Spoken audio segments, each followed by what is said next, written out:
আসসালামু আলাইকুম, সবাইকে স্বাগত জানাচ্ছি আমাদের আজকের 200 দিনের রুটিনের টপিক ভিত্তিক সাজেশন ক্লাসে। আজকে আপনাদের সাথে আছি আমি হিতেশামুল আলম মারুফ। আজকে আমরা আমাদের লাইভ এমসিকিউ যে অ্যাপ, সেই অ্যাপের ডেইলি কুইজ বাটনে আপনারা পরীক্ষা দিতে পারবেন 23 এপ্রিল যে পরীক্ষাটা, সেই পরীক্ষাটার টপিকটা নিয়ে কথা বলবো, writers of the romantic period. Right, আপনারা জানেন যে এই 200 দিনের যেই রুটিনের উপরে যে ক্লাসগুলো আমরা নিচ্ছি, রুটিন এক্সপ্লেনেটরি ক্লাস, এই ক্লাসগুলো বেসিক্যালি হচ্ছে যে আপনাদেরকে একটা গাইড করার জন্য, এবং আপনাদেরকে আমি প্রত্যেকটা ক্লাসেই যেটা বলি, তারপরেও যারা নতুন তাদের জন্য হয়তোবা জিনিসটা ইউজফুল হবে, যে আপনারা আসলে কোত্থেকে পড়বেন সংশ্লিষ্ট এই টপিকে এবং কিভাবে পড়বেন, কোন জিনিসগুলো বেশি গুরুত্ব দিবেন, কোনগুলো বাদ দিবেন, এইভাবেই মূলত আমরা জিনিসটাকে অ্যানালাইসিস করি, এবং সাথে কিছু সাপ্লিমেন্টারি কিছু সাজেশনস দেওয়া থাকে। তবে আপনাকে পড়ার কাজটা কিন্তু করতে হবে আপনার যেই রেফারেন্স বই আছে, পাশাপাশি আমি এখানে কিছু রেফারেন্স বলে দিব। আমাদের অ্যাপে কিন্তু অলরেডি ভিডিও ক্লাস, পিডিএফ থেকে শুরু করে কুইজ, বিভিন্ন রকম অপশন আছে, সেগুলো থেকেও আপনি প্রস্তুতি নিতে পারবেন, আমি সেই জিনিসগুলো বলে দিব। রাইট, আমাদের আজকের ক্লাসে রোমান্টিক পিরিয়ডটা নিয়ে আমরা কথা বলবো। ইংরেজি সাহিত্যের যেই 8টা প্রধান যুগ বিভাজন, সেই যুগের অন্যতম একটা যুগ যেটা রোমান্টিক পিরিয়ড হিসেবে আমরা জানি, 1798 থেকে 1832 এই সময়টা, এবং এইটা হচ্ছে বলা হয় যে শর্টেস্ট পিরিয়ড, সবচেয়ে কম সময়ের একটা এটা সময়কাল ইংরেজি সাহিত্যের যুগ বিভাজনে। রোমান্টিক যুগের পরেই ভিক্টোরিয়ান যুগ শুরু হয়ে যায়। তো রোমান্টিক যুগে যে রাইটাররা শর্টেস্ট হলেও এখানকার সবগুলো রাইটারই অলমোস্ট গুরুত্বপূর্ণ, কমপক্ষে 9 থেকে 10 জন রাইটার আছেন। অনেক সময় দেখা যায় নিউ ক্লাসিক্যাল যুগের এত বড় বিশাল ব্যাপ্তি, 3টা এই যে ভাগ, হয়তো এখানেও সব মিলে 9টা ইম্পর্ট্যান্ট রাইটার্স পাওয়া যাবে না। তো আমরা হচ্ছে যে এই রোমান্টিক যুগে যে রাইটারগুলো আছে, William Wordsworth, Coleridge, Shelley, Jane Austen, তারপরে হচ্ছে যে লর্ড বায়রন, সবাই খুবই গুরুত্বপূর্ণ। প্রত্যেকেরই পার্সোনাল ইনফো থেকে শুরু করে তাদের সাহিত্যকর্মগুলো সবগুলো গুরুত্বপূর্ণ, এবং এইটা হচ্ছে যে আপনার নম্বর ক্যারি করবার জন্য একটা খুবই ইম্পর্টেন্ট একটা চ্যাপ্টার। আপনি যদি এই চ্যাপ্টারটা ভালো করে পড়েন, এর সাথে যদি আপনি শেক্সপিয়ারটা ভালো করে পড়েন, এলিজাবেথান যুগের আরও 2-1 রাইটার, ক্রিস্টোফার মার্লো সহ আরও 2-1 রাইটার ভালো করে পড়েন, তাহলে আপনি ইংরেজি সাহিত্যের জন্য যে 15 নম্বর বরাদ্দ, তার 50%-এর বেশি আপনি কভার করে ফেলতে পারবেন, কারণ এইখান থেকেই বেশি প্রশ্ন আসে, এবং এছাড়াও মডার্ন পিরিয়ড, ভিক্টোরিয়ান পিরিয়ড থেকেও আসে। তবে এই যেটা বলছিলাম, যেটা কিন্তু খুবই গুরুত্বপূর্ণ একটা পিরিয়ড। তো এই পিরিয়ডের ইংলিশ লিটারেচারের আমাদের যেই ফুল কোর্সটা আছে, আপনারা যারা দেখেছেন ভিডিও ক্লাস এবং পিডিএফ, সেখানে দেখবেন যে আমরা রোমান্টিক পিরিয়ডের উপরে 2টো ক্লাস নিয়েছি, এবং 2টো কিন্তু ফুল লেংথ পিডিএফ আছে। এবং এই ভিডিও ক্লাস এবং পিডিএফগুলো থেকে আপনারা পড়তে পারবেন। এইটাতে অলমোস্ট অনেকগুলো বিষয় কভার করা হয়েছে, পরীক্ষার জন্য ইম্পর্টেন্ট সবগুলো ইনফো পাবেন, এবং এর বাইরেও আরও কী সোর্স থেকে পড়বেন সেটা আমি বলে দিব ক্লাসে। এবং আপনাদেরকে জানিয়ে রাখি যে আমাদের কিন্তু লাইভ এমসিকিউ এবং লাইভ পাবলিকেশনস থেকে বিভিন্ন বিষয়ভিত্তিক বই আসছে। ইংলিশ লিটারেচারের উপরেও কিন্তু আমাদের একটা স্বয়ংসম্পূর্ণ বই আসবে, আমরা আশা করি আপনাদের হাতে দ্রুতই সেই বইটা তুলে দিতে পারবো। তো আমার ক্লাসে আপনারা খেয়াল করেছেন যে আমরা কিন্তু এখানে রাইটারগুলোকে ক্যাটাগরাইজ করেছিলাম, যে important writers, most important writers and other writers, এভাবে ভাগ করেছিলাম। কারণ আপনাকে এই 15 নম্বর পাওয়ার জন্য আপনি যদি একটু ট্যাকটিক্স বা আপনি যদি একটু স্ট্র্যাটেজি ইউজ করেন, তাহলে 20 থেকে 25 জন ইম্পর্টেন্ট রাইটারকে ভালোভাবে পড়লেই, বা আরও কম ক্ষেত্র বিশেষে আরও যদি আপনি এখানে সাজেশন করতে পারেন, আপনি কমন পেয়ে যাবেন। এবং সার্বিকভাবে আমরা আজকের ক্লাসে আরও দেখার চেষ্টা করব কিছু প্রিভিয়াস কোশ্চিন, যে রাইটারগুলোকে আমরা দেখব এবং তাদের সাহিত্যকর্ম, এবং ওভারঅল গাইডেন্সটা দেওয়ার চেষ্টা করব। আমার মনে হয় যে আমাদের ক্লাসের এই প্যাটার্নের সাথে আপনারা ইতিমধ্যে পরিচিত। আমাদের এই ক্লাসগুলো আপনারা আমাদের ফেসবুক পেজে দেখতে পান, আমাদের যে ইউটিউব চ্যানেলেও সম্ভবত থাকে, পাশাপাশি আপনার অ্যাপেও দেখতে পান এই ক্লাসগুলো, এবং এই ক্লাসগুলোর প্যাটার্নের সাথে আপনারা পরিচিত। আমরা এই শর্ট টাইমের মধ্যেই মূলত আপনাদেরকে একটা ধারণা দেওয়ার চেষ্টা করি। তো রোমান্টিক পিরিয়ড যেটা 1798 থেকে 1832 এই সময়কালে এটা ছিল, রোমান্টিসিজম মুভমেন্টটা শুরু হয়েছিল। নিউ ক্লাসিক্যাল যুগ শেষ হয়েছিল 1785-তে, এবং তারপরে 13 বছর বাদেই শুরু হয়ে গেল 1798 থেকে রোমান্টিসিজম মুভমেন্ট বা রোমান্টিক যুগ। তো এই রোমান্টিক, শুধু যে রোমান্টিকতা যে শুধু যে প্রেম ভালোবাসা বিষয়টা এরকম না, এটা একটা মুভমেন্ট, রোমান্টিসিজম মুভমেন্ট। এই মুভমেন্টে এখানে বলা হয়ে থাকে যে এই সময় যে সাহিত্যকর্মগুলো রচিত হতো এগুলো হচ্ছে যে আর্ট ফর আর্ট সেক। এটা ছিল এই যুগের সাহিত্যকর্মের থিম বা স্লোগান, যে আর্ট ফর আর্ট সেক। এটা অনেক সময় আসে পরীক্ষাতে বা আসতে পারে, আর্ট ফর আর্ট সেক। এইটা দ্বারা হয়তো অনেকে বুঝতে পারতেছেন যে এই যুগের সাহিত্যকর্মগুলোর বৈশিষ্ট্য। তো এই যুগের স্থায়িত্বকাল সবচেয়ে কম 34 বছর, এবং এইটা হচ্ছে শর্টেস্ট পিরিয়ড, যেটা ইতিমধ্যেই বললাম। এবং এই যুগকে আরও যেটা বলা হয়ে থাকে যে the golden age of lyrical poetry, lyrical লিটারেচারের একটা গোল্ডেন যুগ। হ্যাঁ, তবে ইংরেজি সাহিত্যের গোল্ডেন যুগ বলতে কিন্তু আমরা এলিজাবেথান যুগকে বুঝি, ঠিক আছে, ওইটা হচ্ছে গোল্ডেন পিরিয়ডস। তবে এই সময়টাকে আমরা বলছি যে এটা শর্টেস্ট পিরিয়ড, পাশাপাশি লিরিক্সের জন্য একটা গোল্ডেন টাইম। কারণ এই সময় দেখেন জগৎ বিখ্যাত সব কবিগুলো, আপনি ইংরেজি সাহিত্যের এখন ভালো কবিতাগুলো পড়বেন, কিছু কোটেশন দেখবেন, বেশিরভাগই দেখবেন শেলির থেকে আসছে, কিংবা কিটসের থেকে আসছে, থেকে আসছে, লর্ড বায়রনের আসছে, বা এরকম এই সময় যেই ইয়েগুলো রয়েছেন, কবিরা রয়েছেন, তার অনেক বেশি পাওয়ারফুল। উইলিয়াম ওয়ার্ডসওয়ার্থের যে কবিতাগুলো, এগুলোর অনেকগুলো কোটেশন অনেক বেশি ফেমাস। এবং এই যুগের এখান থেকে একটা শুরুতেই যে প্রশ্নটা আসে, যে এই লিরিক্যাল ব্যালাডস থেকে প্রশ্ন আসে যে রোমান্টিক যুগের সূচনা হয়েছিল কোন সাহিত্যকর্মের মধ্য দিয়ে। এই লিরিক্যাল ব্যালাডসের মধ্য দিয়ে রোমান্টিক যুগের সূচনা হয়েছিল, এবং এটা রচনা করেছিলেন দুজন, একজন হচ্ছেন উইলিয়াম ওয়ার্ডসওয়ার্থ এবং একজন হচ্ছেন এস.টি. কলরিজ। তো তারা যৌথভাবে এটা করেছিলেন, যদিও এখানে মোট 23টা কবিতার মধ্যে 19টাই করেছিলেন হচ্ছে উইলিয়াম ওয়ার্ডসওয়ার্থ, আর 4টা করেছিলেন হচ্ছে এস.টি. কলরিজ। সো এই ইনফোগুলো যেগুলো দিলাম এগুলো খুবই গুরুত্বপূর্ণ, এইখান থেকে প্রশ্ন আসবে বা এসে থাকে। তো আমরা একটু সামনের দিকে যাই, যে এই যুগের মোটা দাগে যে রাইটারগুলোকে আপনাকে পড়তে হবে, সবাই ইম্পর্টেন্ট ক্যাটাগরিজ। আমরা আমাদের ইংলিশ লিটারেচারের কোর্সের শেষে আপনি দেখবেন যে আমরা টোটাল যে 20-25 জন রাইটার করছিলাম, তাদের মধ্যে এই রাইটারগুলো প্রায় সবাই আছেন, রোমান্টিক যুগের অলমোস্ট অল রাইটার্সরাই আছেন।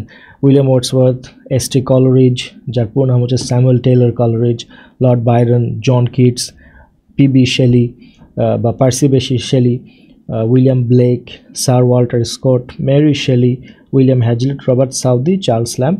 এগুলো হচ্ছে যে একটু কম গুরুত্বপূর্ণ বলা চলে, বাট ওভারঅল উপরেই যাদেরকে দেখছেন এরা হচ্ছে সবাই এক একটা মানে পরীক্ষার জন্য ভিআইপি ক্যাটাগরির, সবার থেকেই প্রশ্ন আসবে। চার্লস ল্যাম্ব আছেন। তো আমরা ইম্পর্টেন্ট রাইটার্স দিয়ে শুরু করব, মোস্ট ইম্পর্টেন্ট রাইটার্সরাও আছেন, যদিও এটা আলোচনাটা শুরু করতে হতো উইলিয়াম ওয়ার্ডসওয়ার্থকে দিয়ে, তো আমি উইলিয়াম ব্লেককে নিয়ে একটু সংক্ষেপে বলে দিই। উইলিয়াম ব্লেক তিনি হচ্ছেন একজন ইংলিশ পোয়েট, তার জন্ম মৃত্যু হচ্ছে লন্ডনেই। তার যে সাহিত্যকর্মগুলোর মধ্যে এই দুইটা থেকে বেশি প্রশ্ন আসে, songs of innocence and songs of experience, এই দুইটা থেকে তার প্রশ্ন আসে, দুটো তার যেই কবিতা। এবং তার আরেকটা প্রশ্ন আসে যে উইলিয়াম ব্লেক তিনি একই সাথে ছিলেন একজন পোয়েট এবং পেইন্টার। হ্যাঁ, যে নিচের কোন রাইটার একই সাথে পেইন্টার এবং পোয়েট, এই প্রশ্নটা প্রায় এসে থাকে, প্রিভিয়াস কোশ্চেন আমরা দেখেছি। সো এই তথ্যটা গুরুত্বপূর্ণ রাখতে পারেন। এবং songs of innocence and songs of experience, এইটা সম্পর্কে, এটার ক্যারেক্টার, এইটার থিম, এইটা সম্পর্কেও একটু জেনে নিতে পারেন। উইলিয়াম ব্লেক তাকে এখানে রাখা হয়েছে বিকজ তিনি হচ্ছেন যুগ সন্ধিক্ষণের কবি। তার এই যে songs of innocence and experience, এগুলো প্রকাশিত হয় 1793 এবং 1794 এইরকম সময়, বা 1789 কাছাকাছি এইরকম সময়গুলোতে। আপনারা ব্রিটানিকা থেকে এই জিনিসগুলো চেক করে নেবেন, কনফিউজিং জিনিসগুলো। তো যেহেতু এটা এমন একটা সময় যে 1785-তে শেষ হয়েছে নিও ক্লাসিক্যাল যুগ, 1798-তে শুরু হয়েছে রোমান্টিক যুগ, তো এই মাঝামাঝি সময়ে তো তার এই সাহিত্যকর্ম প্রকাশিত হয়েছে, যদিও তার রচনার মধ্যে রোমান্টিসিজম মুভমেন্টের একটা রিফ্লেকশন পাওয়া যায়। পাশাপাশি তাকে যুগ সন্ধিক্ষণের এইখানে কবি হিসেবে আমরা আখ্যায়িত করতে পারি। তো উইলিয়াম ব্লেক সম্পর্কে আমি আরও কিছু তথ্য দেই আপনাকে। উইলিয়াম ব্লেক গুরুত্বপূর্ণ, সংস অফ ইনোসেন্স, রাইট, এই দুইটা তো আছে। তো এইখানকার থেকে যে আরও যে প্রশ্নটা আসতে পারে, সংস অফ ইনোসেন্স, যেটা 1789 সালে আমি করেছি, এক্সচেঞ্জ হয়ে যাবে তারিখটা। এইখানে সংস অফ ইনোসেন্সে যেটা বলা হচ্ছে যেখানে প্রায় 19টা কবিতা আছে, এই সংস অফ ইনোসেন্সেও 19টার মতো কবিতা আছে। এবং এইখানে একটা ল্যাম্ব বা একটা হচ্ছে যে মেষ, এইটাকে মেষ শাবককে শিশুর যেই ইনোসেন্স, শিশুর যে নম্রতা, শান্তশিষ্টতা, সেটা বোঝানো হয়েছে। পাশাপাশি যীশু খ্রিস্টের প্রতীক, মানে এখানে একটা ইনোসেন্সের প্রতীক হিসেবে ল্যাম্বকে দেখানো হয়েছে। অপরদিকে সংস অফ এক্সপেরিয়েন্স যেখানে রয়েছে 26টা কবিতা, এবং এইখানে এটা হচ্ছে ওই আগের যে সংস অফ ইনোসেন্স এই কবিতাটার প্রত্যুত্তর, কিন্তু এই দুটাও কিন্তু এভাবেও কিন্তু পরীক্ষাতে এসে থাকে। এছাড়াও তার আরও সাহিত্যকর্ম রয়েছে, ম্যারেজ অফ হেভেন অ্যান্ড হেল, তারপর দ্য ডিভাইন ইমেজ ইত্যাদি হচ্ছে তার গুরুত্বপূর্ণ কবিতা। তারপরে হচ্ছে রাইট, এইখানে কিন্তু এই সংস অফ এক্সপেরিয়েন্সে এখানে যেরকম ল্যাম্প, আর সংস অফ এক্সপেরিয়েন্সের টাইগারের একটা দেওয়া হয়েছে, টাইগারের প্রতিচ্ছবি দেওয়া হয়েছে। ইজ দ্য কি image in the songs of experience, অর্থাৎ মানুষের মনের যে একটা অন্ধকার রূপ, যেটা স্রষ্টায় বিশ্বাস না করা, পাশাপাশি একটা আলোকিত দিক, সেটাও এই জিনিসটার তুলনা করা হয়েছে এই সংস অফ এক্সপেরিয়েন্স। আপনারা এটা দেখবেন, এখান থেকে পরীক্ষাতে প্রশ্ন আসে। এর পাশাপাশি আমরা আরও 2টা কবিতার নাম বলতে পারি উইলিয়াম ব্লেকের, জেরুজালেম, লন্ডন, এই কবিতাগুলো সম্পর্কে আপনারা পড়বেন। আশা করি এই তথ্যগুলো উইলিয়াম ব্লেক সম্পর্কে আসা পরীক্ষায় প্রশ্নের জন্য যথেষ্ট হবে। উইলিয়াম ওয়ার্ডসওয়ার্থকে আসি, একজন ভিআইপি ক্যাটাগরির। উইলিয়াম ওয়ার্ডসওয়ার্থ তিনি হচ্ছেন রোমান্টিক যুগের অন্যতম একজন মেজর পোয়েট। তিনি ইংল্যান্ডের পোয়েট লরিয়েট ছিলেন। তারপরে লিরিক্যাল ব্যালাডস, যেটা রোমান্টিক যুগের সবচেয়ে আইকনিক সাহিত্যকর্ম, সেটা তিনি রচনা করেছিলেন। এবং তাকে ফাদার অফ রোমান্টিক এজও কিন্তু অনেক সময় এই নামেও তাকে আখ্যায়িত করা হয়ে থাকে। স্বাভাবিক, তিনি হচ্ছেন এই রোমান্টিক যুগটাকে তিনি করেছেন, প্যাট্রোনাইজ বা সূচনা করেছেন। তো তার এরকম অনেকগুলো উপাধি রয়েছে, যেমন ফাদার অফ রোমান্টিক এজ আছে, তারপরে হচ্ছে যে তাকে পোয়েট অফ নেচার বলা হয়, তাকে পোয়েট অফ নেচার বলা হয়। আপনারা সেই লাইনটার কথা জানেন, ওই যে ড্যাফোডিলস নিয়ে যে একটা রয়েছে, লাইন রয়েছে, বিখ্যাত উক্তি, যদিও এই কবিতাটার নাম ড্যাফোডিলস না, I wandered lonely as a cloud, এই কবিতাটা হচ্ছে কবিতার শিরোনাম। তো এইখানেই কিন্তু এই ড্যাফোডিলস নিয়ে এটা রয়েছে যে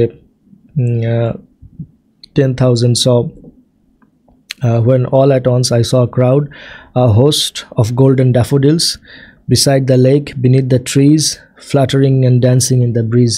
সেই বিখ্যাত কোটেশনটা কিন্তু এই উইলিয়াম ওয়ার্ডসওয়ার্থের। আচ্ছা, এইখান থেকে প্রশ্ন আসে, ড্যাফোডিলস এই কোটেশন ইত্যাদি থেকে প্রশ্ন আসে।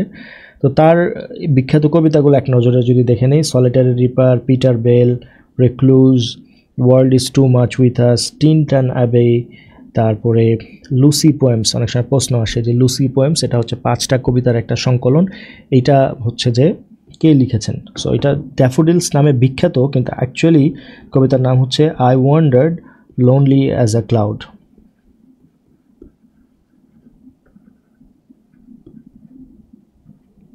I wandered lonely as a cloud, excursion, সবগুলি হচ্ছে তার বিখ্যাত সব কবিতা। তো আমাদের ক্লাস লেকচার পিডিএফগুলোতে দেখতে পারবেন প্রত্যেকটা সম্পর্কে এটার সামারিটা 2-3টা লাইনে মনে রাখবেন।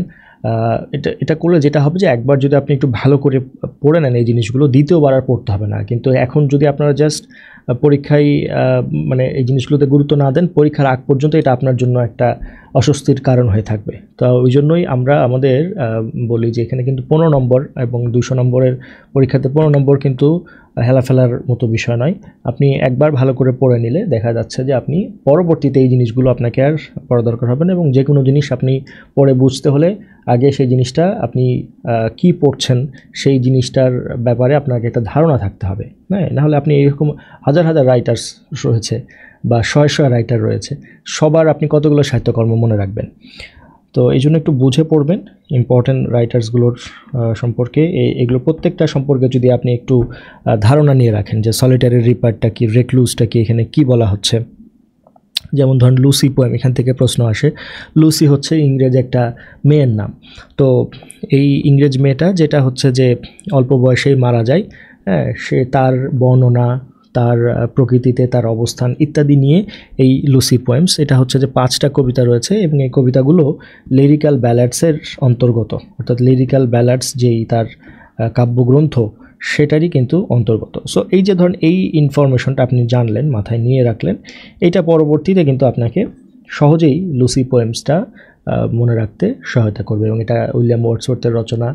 তো এই ধরনের দু একটা ইনফরমেশন যদি মনে রাখেন, এই জন্য আমি পিডিএফটা পড়তে বলছি। এর বাইরেও আপনি ব্রিটানিকা ফলো করতে পারেন।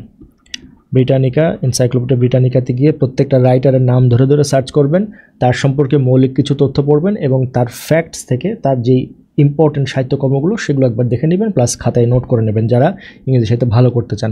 আপনি যদি এখানে ওই যে বললাম যে কিছু স্ট্র্যাটেজি অবলম্বন করে আপনি এখানে 12, 13 কিংবা অনেকে 15তে 15 নম্বরও পাওয়া পসিবল। হ্যাঁ, আপনি যদি দেখা গেল যে একটা খুবই হার্ড থাকবে, আপনি 12 নম্বর কিন্তু 12 বা 13 নম্বর আপনি এখান থেকে পেতে পারেন। ইম্পর্টেন্ট 12 থেকে 13 নম্বর আপনি একদম নিশ্চিত কমন পাবেন। এগুলো প্রশ্নগুলো প্যাটার্ন দেখলেই বুঝতে পারবেন যে এগুলো হচ্ছে যে বিগত সালের প্রশ্ন, রিপিটেশনের মধ্যে থাকছে এবং ওই ঘুরে ফিরে কয়েকটা রাইটার থেকেই বারবার প্রশ্ন আসে। আচ্ছা, এইভাবে আপনারা সবগুলো সম্পর্কে দেখবেন। এরপরে কলরিজের ইয়েতে আসি। এসটি কলরিজ তিনি লিরিক্যাল পোয়েট, ক্রিটিক এবং at the same time he was a philosopher. তো লিরিক্যাল ব্যালাডস যেটা রচনা করেছিলেন সেখানে তার 4টা কবিতা ছিল 23টা কবিতার মধ্যে, এবং তার আরেকটা গুরুত্বপূর্ণ সাহিত্যকর্ম হচ্ছে বায়োগ্রাফিয়া লিটারারিয়া। এইটা হচ্ছে যে ইংরেজি সাহিত্যের অন্যতম সেরা একটা ক্রিটিক্যাল ওয়ার্কস হিসেবে এটাকে গণ্য করা হয়। তো তার যেই সাহিত্যকর্মগুলোর মধ্যে আমরা যদি দেখি, কুবলা খান রয়েছে, লিরিক্যাল ব্যালাডস আছেই। এইটা কিন্তু একটা খুবই গুরুত্বপূর্ণ signature work, the rime of the ancient mariner. অনেকেই হয়তো কবিতা সম্পর্কে পড়েছেন। এটা একটা হচ্ছে, এটাকে বলে টেরিফিক পোয়েম। হ্যাঁ, এই কবিতাতে অ্যালবাট্রস নামে একটা পাখির কথা বলা আছে, অ্যালবাট্রস। এটাও কিন্তু এই এটা পরীক্ষাতে আসে। অ্যালবাট্রস পাখির কথা বলা হয়েছে কোন কবিতাতে? তো এই অ্যালবাট্রস পাখি, এই কবিতাটার আমাদের লেকচারে দেখতে পারবেন যে এখানে সুন্দর করে দেওয়া আছে, সামারিটা দেওয়া আছে যে জাহাজে একজন নাবিক, হ্যাঁ, তারা নৃশংসভাবে অ্যালবাট্রস পাখিটাকে হত্যা করে এবং এই হত্যা করার পরে প্রকৃতি প্রতিশোধ পরায়ণ হয়ে ওঠে। সূর্যের রঙটা মনে হয় যে একদম রক্তপিণ্ডের মতন হয়ে যায়। হ্যাঁ, জাহাজে থাকা সবাই মারা যায়, অনুশোচনার গ্লানিতে ভুগতে থাকেন এই নাবিক, এবং এই গল্পটা তিনি তখন পরবর্তীতে বলেন। এবং এখানকার অনেক বিখ্যাত লাইন আছে এই কবিতার, যেমন ওয়াটার ওয়াটার এভরিওয়্যার, নর অ্যানি ড্রপ টু ড্রিঙ্ক। এই ধরনের বিভিন্ন কোটেশন কিন্তু এই কলরিজের এই কবিতাটা থেকে আসে। কুবলা খান তার আরেকটা বিখ্যাত কবিতা, এই কুবলা খান, যেটার পুরো নাম হচ্ছে Kubla Khan or a vision or a vision in a dream. তো কবির এই অনুযায়ী, ভাষ্য অনুযায়ী, এসসি কলেজের ভাষ্য অনুযায়ী, তিনি যখন এই কবিতাটা লেখেন তখন তিনি ড্রাঙ্ক ছিলেন, তিনি আফিমের নেশায় বুধ ছিলেন। পাশাপাশি তিনি দাবি করেন যে এই কবিতার অনেক লাইন তিনি প্রত্যাদিষ্ট হয়েছেন, অর্থাৎ someone in his dream, in his subconscious mind told him to add these lines. Right. এই কুবলা খান হচ্ছে এম্পারার শিজু অফ ইয়াং এবং 5th খাগান এম্পারার, যিনি 1260 থেকে 1294 পর্যন্ত ক্ষমতায় ছিলেন। তো এরকম তার আরও যে সাহিত্যকর্মগুলো, বায়োগ্রাফিয়া লিটারারির কথা বললাম, এটা হচ্ছে একটা ক্রিটিক্যাল অটোবায়োগ্রাফি। তারপরে ক্রিস্টাবেল, এটা হচ্ছে একটা লং ন্যারেটিভ একটা পোয়েম। এরপরে আরও যে ইয়েগুলো রয়েছে তার সাহিত্যকর্মগুলো, এগুলো ধরে রাখতে পারেন। এগুলো কী ধরনের সাহিত্যকর্ম? বেশিরভাগই তিনি পোয়েম লিখেছেন, সবগুলোই পোয়েম, একটা হচ্ছে ক্রিটিক্যাল অটোবায়োগ্রাফি। এরপরে আসি লর্ড বায়রনের কাছে। লর্ড বায়রন তিনি কবিতার পাশাপাশি স্যাটারিস্ট হিসেবেও পরিচিত। তার সাহিত্যকর্মগুলোর মধ্যে সবচেয়ে বেশি পরিচিত হচ্ছে ডন জুয়ান, এর পাশাপাশি আরেকটা হচ্ছে চাইল্ড হ্যারোস পিলগ্রিমেজ। এইটাও পরীক্ষাতে অনেক সময় এসে থাকে। সো লর্ড বায়রনকে নিয়ে তার এই ডন জুয়ানের বিভিন্ন টপিক, এগুলো পড়তে পারেন। এগুলো হচ্ছে যে গুরুত্বপূর্ণ, এগুলো থেকে প্রায় পরীক্ষাতে প্রশ্ন আসে, সামনের পরীক্ষাতে প্রশ্ন আসতে পারে। সো ডন জুয়ান সম্পর্কে পড়ে নিতে পারেন। এটা হচ্ছে যে কবিতাটা প্রায় 5000 লাইন বিশিষ্ট। এটা কবিতা, বাট এটা প্রায় 5000 লাইন বিশিষ্ট। ঠিক আছে। সো এখানে ডন জুয়ান সে একটা হচ্ছে যে কী বলবো ভ্যাগাবন্ড টাইপের মানুষ। সে বিভিন্ন কৈশোরের শুরু থেকেই সে বিভিন্ন ধরনের নারী ঘটিত বিভিন্ন তার সাথে ঘটনা ঘটে, তাদের সাথে সে অভিসারে লিপ্ত হয়। পরবর্তীতে সে তার দেশ ত্যাগ করে, হ্যাঁ, এবং কোনো মতে প্রাণে বেঁচে গিয়ে তাকে আরেকজন জলদস্যুর কবলে পড়ে, সেখানে তাকে দাস হিসেবে বিক্রি করে দেয়। হ্যাঁ, আবার তিনি রাশানদের পক্ষ হয়ে তিনি তুর্কিদের বিরুদ্ধে যুদ্ধে অংশ নেন। এরভাবে তার জীবনের নানান যেই কাহিনী, ভ্যাগাবন্ড হিসেবে তার বিভিন্ন অ্যাডভেঞ্চার এই ডন জুয়ানে এখানে উল্লেখ করা হয়েছে। এটা অন্যতম একটা আইকনিক ওয়ার্ক বলা চলে। তারপরে দ্য ভিশন অফ জাজমেন্ট এটা রয়েছে, আওয়ার্স অফ ইডলনেস রয়েছে, চাইল্ড হ্যারোল্ডস পিলগ্রিমেজ যেটা বলছিলাম যে এটা হচ্ছে তার একটা আত্মজীবনীমূলক আখ্যান।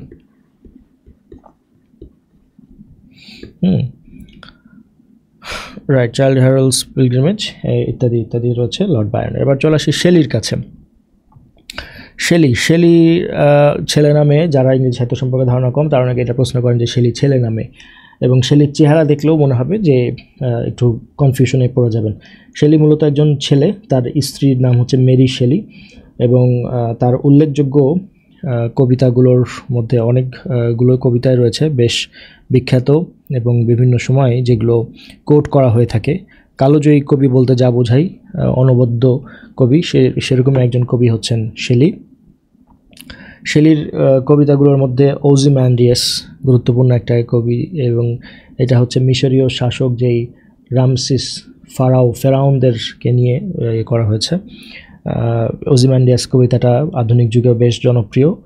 বিভিন্ন সময় স্বৈরশাসকদেরকে ডিকটেট বা তাদেরকে আখ্যায়িত করা হয় ওজিম্যান্ডিয়াস কবিতাটার থিমটা দিয়ে, যে কোথায় সেই ক্ষমতা। এখানে দেখানো হচ্ছে যে এত ক্ষমতার অধিকারী সেই শাসক রামসেস, সে তার মূর্তিটা একদম হাত ভাঙা অবস্থায় পড়ে আছে, কোথায় গেল তার সেই দম্ভ দর্পচূর্ণ, এরকম ওজিম্যান্ডিয়াস কবিতা। তারপরে হচ্ছে যে অ্যাডোনাইস এই কবিতাগুলো থেকে ধরনের প্রশ্ন আসতে পারে কি, যে এইটা কি ধরনের কবিতা। এটা হচ্ছে একটা এলিজি।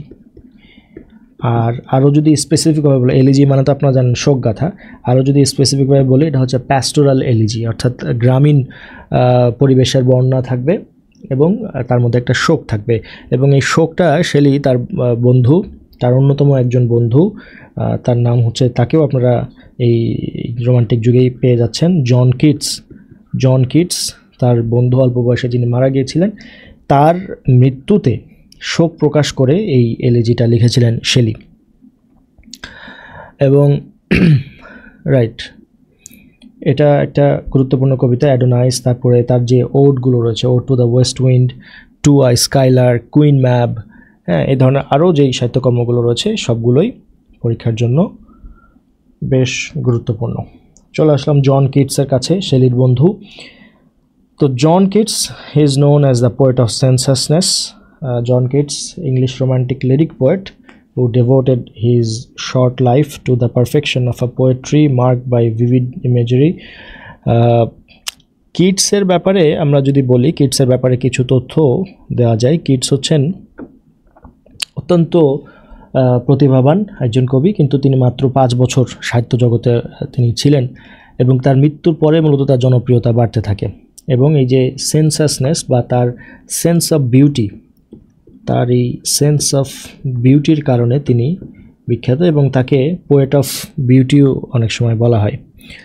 তো জন কিটস, তার অনেকগুলো টাইটেল রয়েছে। তিনি কিন্তু ডাক্তার ছিলেন, ম্যান অফ মেডিসিন, হ্যাঁ, তাকে ডক্টর, ফিজিশিয়ান, সার্জন এগুলোও তিনি ছিলেন। পোয়েট অফ বিউটি তাকে বলা হয়, পোয়েট অফ বিউটি। এবং তাকে অনেক সময় the youngest poet of English literature হিসেবেও তাকে আখ্যায়িত করা হয়। তিনি মাত্র 26 বছর বয়সে মারা গিয়েছিলেন, এবং তিনি হচ্ছে টিউবারকিউলোসিস হয়েছিল তার, এবং এই 26 বছর বয়সেই মারা যান। আগে এই ধরনের প্রশ্ন এসছে কোনো সময় যে টিউবারকিউলোসিসে আক্রান্ত হয়ে মারা যান কোন কবি, হ্যাঁ, এই ধরনের প্রশ্ন আসতো। এই তথ্যগুলো জেনে রাখতে পারেন। তার সাহিত্যকর্মগুলোর মধ্যে যদি আমরা দেখি যেগুলো রয়েছে, ode to Psyche, ode to melancholy, তার এই যে ওডগুলো, টু অটাম, তারপরে হচ্ছে যে on first looking into Chapman's Homer, এই ধরনের বেশ কিছু সাহিত্যকর্ম রয়েছে। তারপরে এখানে আরও কিছু ওড বাদ গেছে, যেমন ode to on a Grecian urn, এটাও গুরুত্বপূর্ণ পরীক্ষার জন্য। অন আ গ্রেসিয়ান আর্ন এটাকে ইংরেজি সাহিত্যের on a Grecian ode on a Grecian urn এটাকে ইংরেজি সাহিত্যের অন্যতম গ্রেটেস্ট অ্যাচিভমেন্ট হিসেবে এটাকে কাউন্ট করা হয়ে থাকে। রাইট, তার এই ওডগুলো থেকে পরীক্ষাতে প্রশ্ন আসে। Ode to autumn, ode on melancholy, ode on Psyche, Lamia যেই কবিতাটা, এটা হচ্ছে একটা ন্যারেটিভ পোয়েম বা বর্ণনামূলক কবিতা। এই কবিতাটা হচ্ছে যে এখানে দেখায় যে একজন দেবতা লামিয়ার উপরে ভর করে এবং লামিয়া আরেকজন যুবকের প্রেমে পড়ে। তো এটাও একটা বিখ্যাত কবিতা আর কি, এই দেবদেবীদের কাহিনী এবং এই বিভিন্ন ইস্যু এখানে আসছে। হাইপারিয়ান নামে তার একটা এপিক কবিতাও আমরা দেখতে পাই। এন্ডাইমিয়ন নামে একটা তার কবিতা রয়েছে। মানে তিনি মূলত এই যে গ্রিক মিথ, দেবদেবতা, এগুলো তার রচনার মধ্যে বিভিন্নভাবে এসেছে। এবং এই যে on first looking into Chapman's Homer, এই রচনাটা কিন্তু এটা একটা সনেট। হ্যাঁ, এটা হচ্ছে একটা সনেট। সনেট মানে তো আপনারা নিশ্চয়ই জানেন, চতুর্দশপদী কবিতাবলী। এই কবি হোমার, এই যে চ্যাপম্যানস হোমার তার যে মহাকাব্যগুলো, যেমন ইলিয়াড এবং ওডিসির প্রথম ইংরেজি অনুবাদ করেছিলেন জর্জ চ্যাপম্যান, সেইটার উপরেই মূলত তিনি এটা লিখেছেন। আচ্ছা, জেন অস্টিন হচ্ছেন আরেকজন এই যুগের প্রথিতযশা, আমরা বলবো যে গুরুত্বপূর্ণ ভিআইপি একজন রাইটার। জেন অস্টিন, তাকে বলা হয়ে থাকে যে তিনি এই যুগের একজন রোমান্টিক যুগের একজন আনরোমান্টিক সাহিত্যিক। রোমান্টিক যুগের আনরোমান্টিক সাহিত্যিক, কারণ হচ্ছে তার যে সাহিত্যকর্মগুলো সেগুলোতে খেয়াল করলে দেখা যায় যে সেখানে ওই যে ইয়েটা নাই।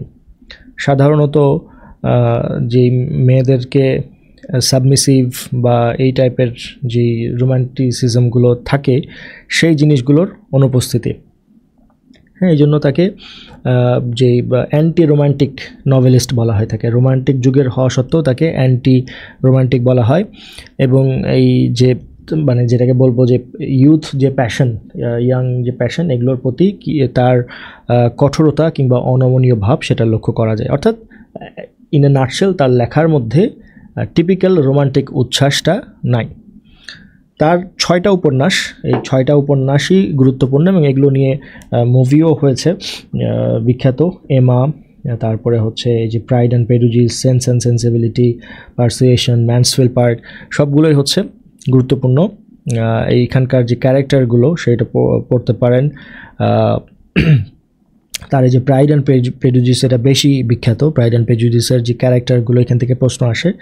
বিখ্যাত বেনেট ফ্যামিলির ক্যারেক্টার, বেনেট ফ্যামিলির মেয়েদের সাথে ফিটস উইলিয়াম ডার্সি নামক একজন জমিদারের সন্তান, তার যে কেমিস্ট্রি, হ্যাঁ, তাদের সাথে যেই ডার্সির সাথে, ডার্সি হচ্ছেন সেই ছেলে ক্যারেক্টারটা, ডার্সির সাথে বেনেট ফ্যামিলির যেই 5টা কন্যা, সে 5 কন্যার মা তার মেয়েদের জন্য বিয়ের জন্য এলিজিবল ব্যাচেলর খুঁজছিলেন।